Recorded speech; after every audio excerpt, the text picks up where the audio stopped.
want answers. I want the truth. You can't handle the truth. Welcome to The Truth Hurts.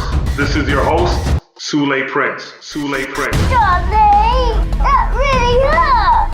Whether you like it or not, sometimes the truth hurts. And you will know the truth, and the truth will set you free.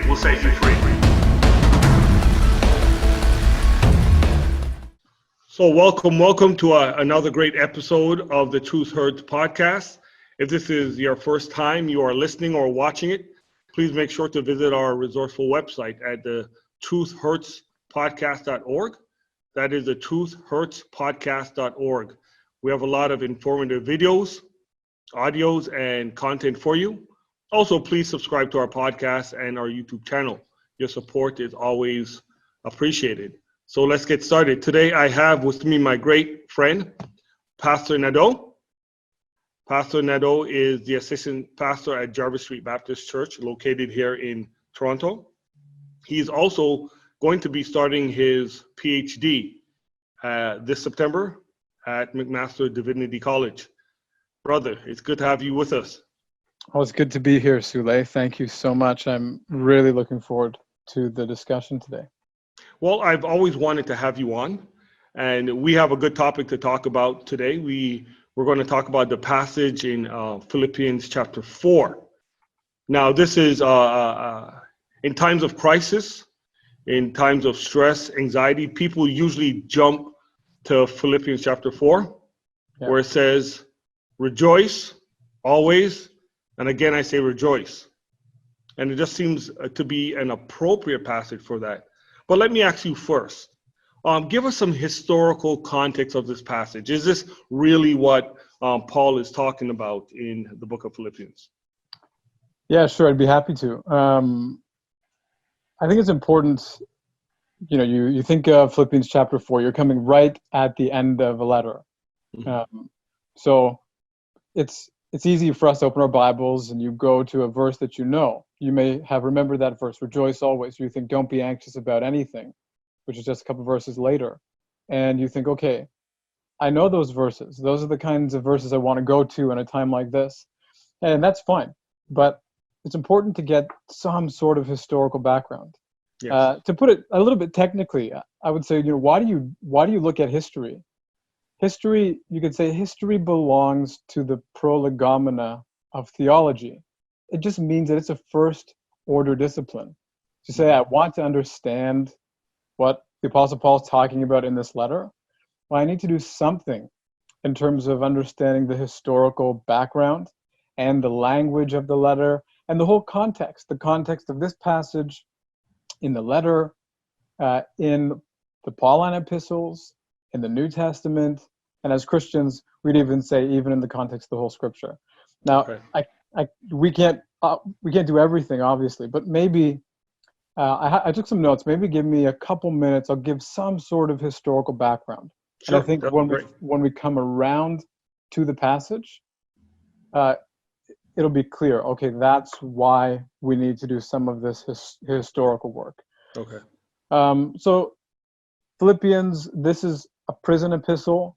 You think of other epistles like Colossians or Ephesians or Philemon. These are called the so-called prison epistles. The traditional view is that they're all written in Rome, probably 5 years before Paul died. This is a Roman imprisonment. That's the view I take. I think it's the best view.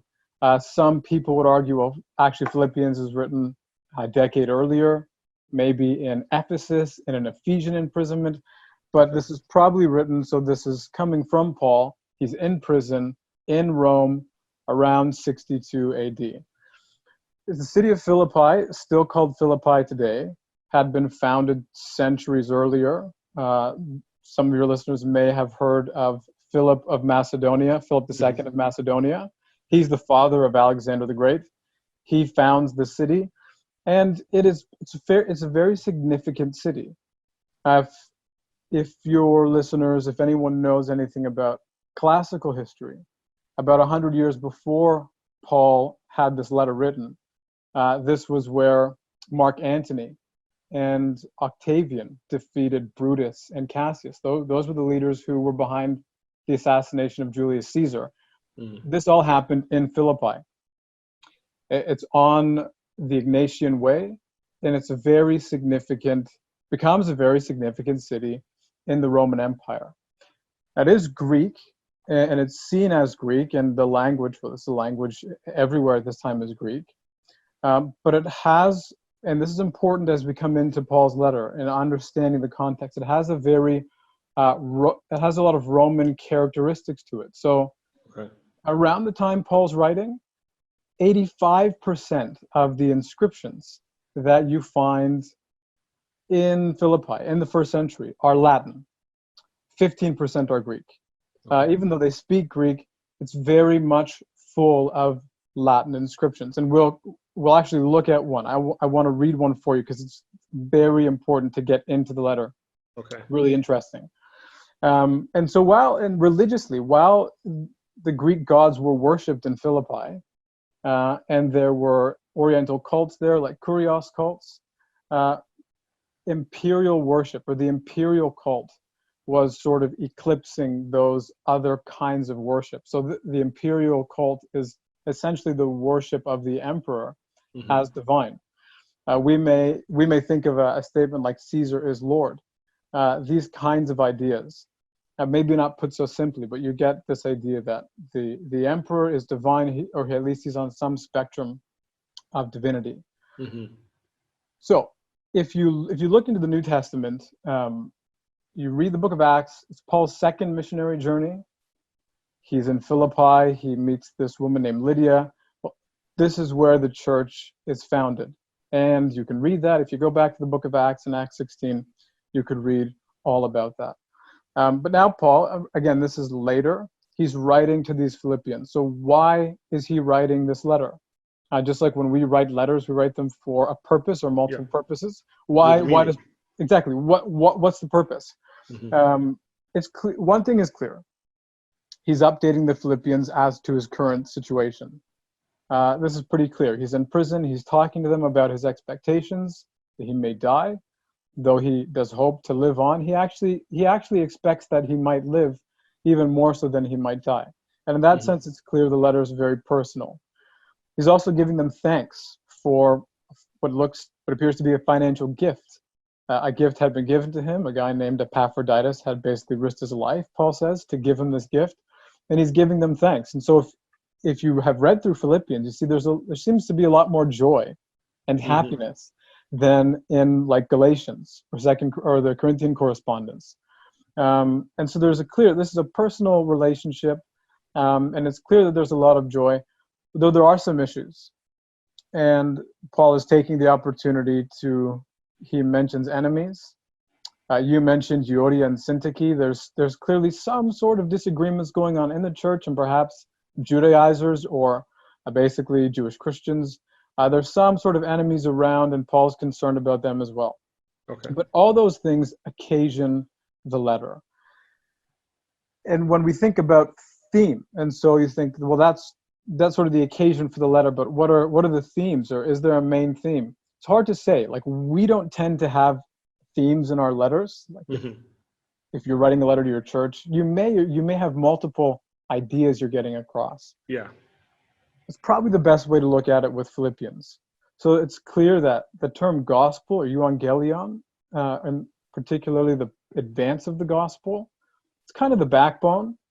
You could probably say that about other letters, but it's in terms of the frequency of the term, it's used, I think, most frequently. But you get all sorts of ideas. You already quoted, like rejoice. I think you mentioned rejoice. Yeah. We get ideas of fellowship, of unity, of the mind and thinking.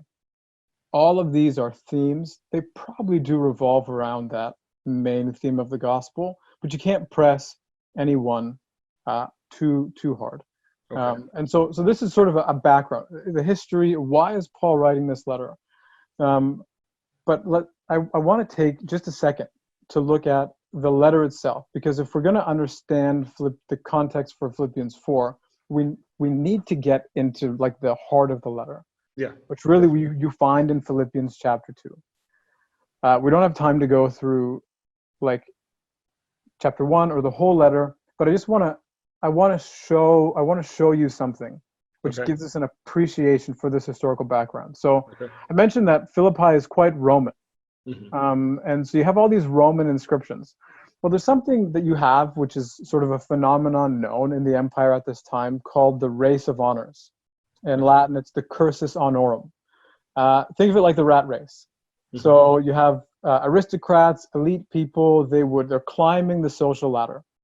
And as they climb the social ladder, they accumulate all sorts of titles for themselves, all their accomplishments. And if you were, important enough, this would be written down in an inscription. And we found these inscriptions. We can read them in Latin. And these inscriptions show us that this race of honors, there's a very particular way that they would be described, where someone's achievements would be listed from least to greatest. Okay. And so you'd start, boom, and then you go up and up and up, and they would sort of publicly proclaim these people's achievements in that way. So this is one that we found in Philippi. I say we, it's not we, not me. This is one that they, the real scholars, found in Philippi. This is a guy named Publius Marius Valens, and you can see how it goes up. So it says Publius Marius Valens, son of Publius. So his father is important. From the tribe of Voltinia. Okay. The tribe's important. Honored with the decorations of a decurion, an aedile, that's an elected office of the Roman Republic. Decurion of Philippi, a priest of the divine Antonius Pius, and there's your emperor cult. Okay. So this is Emperor Antonius, one of the 5 great emperors in the Roman Empire, in that sort of golden age. Well, he's a priest. This guy's a priest. So there's the emperor cult. He's called a Duumvir. That's a magistrate. So it's even higher. And then his last accolade, this guy Publius, is called a sponsor of the games. So the great games. So you have boom, boom, boom. All these titles go up and up and up. It was well known in the Roman Empire, and particularly in Philippi. It's a very important region. Now, when you read Paul's letter to the Philippians, and you come to the heart of the epistle in Philippians chapter 2, you find the same kind of thing that Paul does, this cursus honorum, but he flips it upside down when he starts talking about Jesus. So he mentions Jesus. You have that, it's called the so-called Christ hymn. I'm not convinced it's a hymn, but it doesn't matter. It's a poem, some sort of elevated prose, but remember this guy Publius. You start from his name and then you go up, up, up. Well, with Jesus, it's different. So Paul is talking about Jesus, and he says he's in the form of God. He's this big, right? He's being in the very form of God, but did not regard equality with God something to be held on to. And he divested himself of this, took on the form of a slave. He was found in the form of humanity, in the form of a man. Humbled himself by becoming obedient to death, and even worse than that, death by crucifixion. And so a number of scholars think that, well, when the Philippians were hearing this letter read, just like you would hear perhaps read those inscriptions in terms of the Roman race of honors, they would recognize, well, this whole system, this whole rat race is being flipped upside down. Yes. Now, we know how Paul ends that Christ hymn, that so-called Christ hymn, with that great statement, every knee will bow, every tongue confess, Jesus Christ is Lord. Yeah. There are some people who would go so far as to say, well, yeah, Paul's reversing that entire Roman race of honors, that entire way of thinking, and if Caesar's at the top, I think N.T. Wright said something like, when Paul says Jesus Christ is Lord, he means that Caesar is not. And there's a lot of truth to that. Now, N.T. Wright goes a little far with some of his, he thinks Paul's everywhere hiding these critiques of the Roman Empire, but it's clearly true that there's all this background in the heart of the letter. Now, what bearing does that play when you get into Philippians 4? And right before this Christ hymn, Paul gives us, as he introduces it, so everything we've just said about the Roman nature of Philippi, this race of honors, well, right before this Christ hymn, we get what I believe is the main command of the letter. And it's hard to translate, but it's essentially something like, think the way Christ thought, or let the mind of Christ be in you. Mm-hmm. And this reverberates through the letter. So you get this example of Christ, flips the system upside down. Then Paul in chapter 3 gives his own example. Same thing, his own race of honors. He flips it upside down.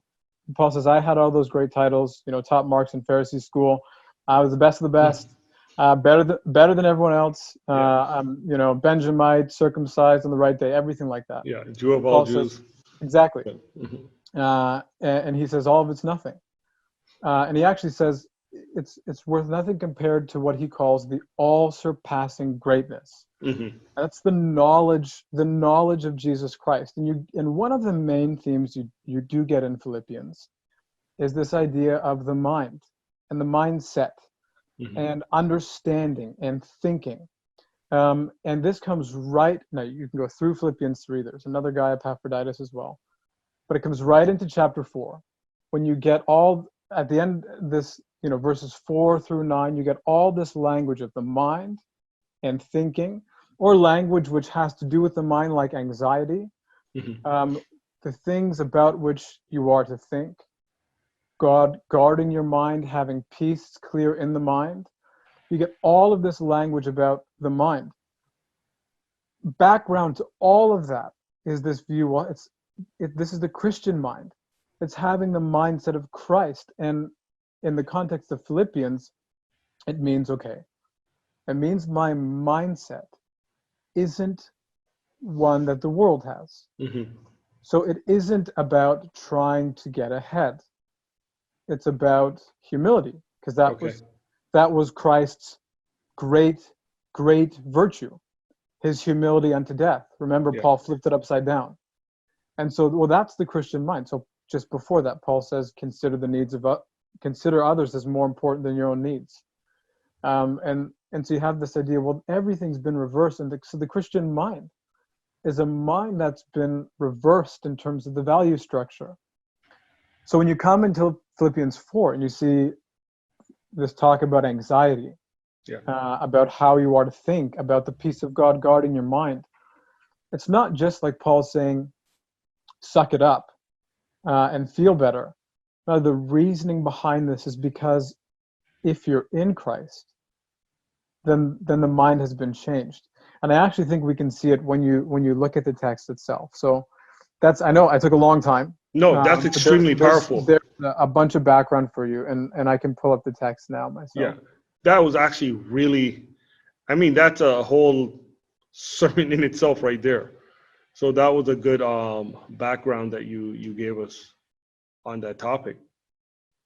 So while you look at the background at the text, this reverse idea of Christ and then coming down to be humble, do you think that would stand out more to the reader? Because we would say a person gets their bachelor's, a master's, and a PhD. That's how we would say it, right? To say a person has a PhD, master's, bachelor's, we don't do that. Yeah. If we went in that order, that would probably make people say, why would they do that? Why would they go in the reverse order? Do you think that going in this reverse order probably would have shocked the people that were listening?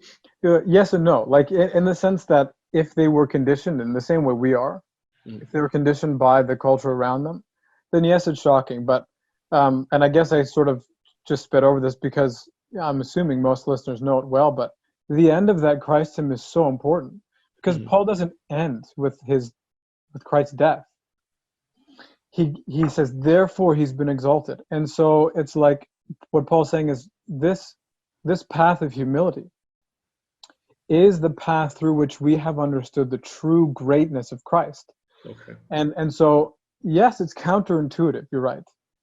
And it is shocking. This is a shocking message. It's the shocking message that Jesus preached and what he did.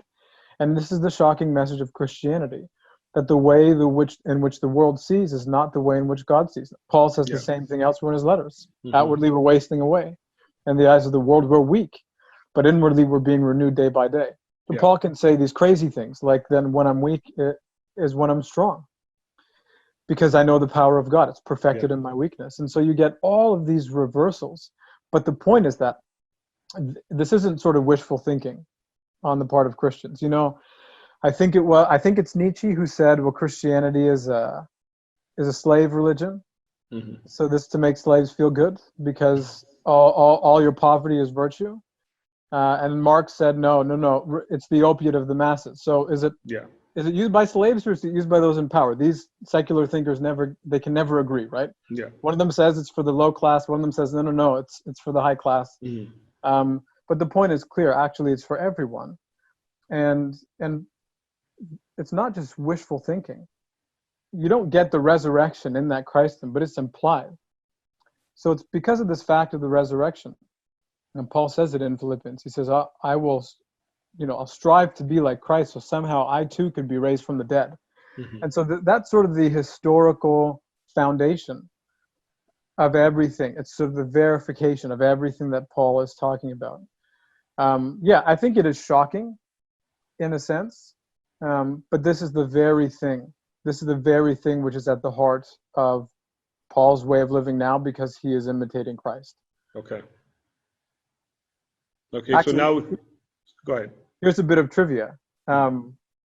What is the one thing that Paul teaches? I won't make you answer. What's the one thing that Paul teaches in every church? A lot of people will say it's justification by faith alone. The good old Reformation sort of articulation. So Paul says in 1 Corinthians 4:17, the thing he has taught in every church is his way of life in Christ. It is this new way of living in Christ. And of course, we're to understand that behind this new way of living is the very truth of that message about Christ's, his humility, his death, his resurrection. Same thing you get at Philippians 3:7-11, Philippians 2:5-11. But that's the thing that Paul says he's taught everywhere. And so now bridge us into chapter 4. So Paul does give in chapter 3 this example of his life, right? Mm-hmm. And he also commends to the Philippians Timothy, and he's also commending their own Epaphroditus. But when you come into Philippians chapter 4, he's sort of doubling down. Follow my example. Yes. Follow my example. This is the beginning of chapter 4. Follow my example. And I believe that sort of connects this idea of this example. And so like Philippians 4, it's this ethical section of the letter. That's difficult because it does seem that there are some sort of disconnected statements. Mm-hmm. If you have Euodia and Syntyche, yes, I believe that we're to understand this teaching section of the letter. Everything we've talked about Christ and this sort of the foundation. When Paul's giving all these ethical commands, follow my example, rejoice, agree with one another, they come out of that. Okay. So they're not. They may not seem to flow so logically in terms of connected to each other, but they're all connected back to that teaching before. Okay. So the idea of unity clearly flows out of that. So if you have two people disagreeing, what's the problem? Why are they disagreeing? Would it not be the case that having the mind of Christ might mean that they can try to see past one another's differences? Mm-hmm. And humility, like in chapter 2, consider the needs of others as more important than your own. Could they not do that? Would that not bring them into some sort of agreement? Mm-hmm. It's funny, the German higher critics, those old sort of liberal theologians and biblical scholars were saying, actually, these two women are not real women. They represent Paul and Peter, and Pauline Christianity and Petrine Christianity. Okay. And so really, Paul is saying, hey, this is a Christian. Well, it's not Paul actually who's saying it at all. This is not Paul's letter. Actually, those people would have said this is a later letter, and it's Catholicizing in the sense that it's trying to make everyone come together when really they disagreed. Okay. It's pretty clear. These are two women in the church, and they're disagreeing, and Paul's commending them to agree with one another. And then you get this command. I'm looking at the text now. You come into 4, taking that section 4-9. It doesn't wholly stand on its own, but it's just a new ethical section. Mm-hmm. You do get this command to rejoice in the Lord, and that shoots you off into the whole kind of meat of those verses in 4 to 9. So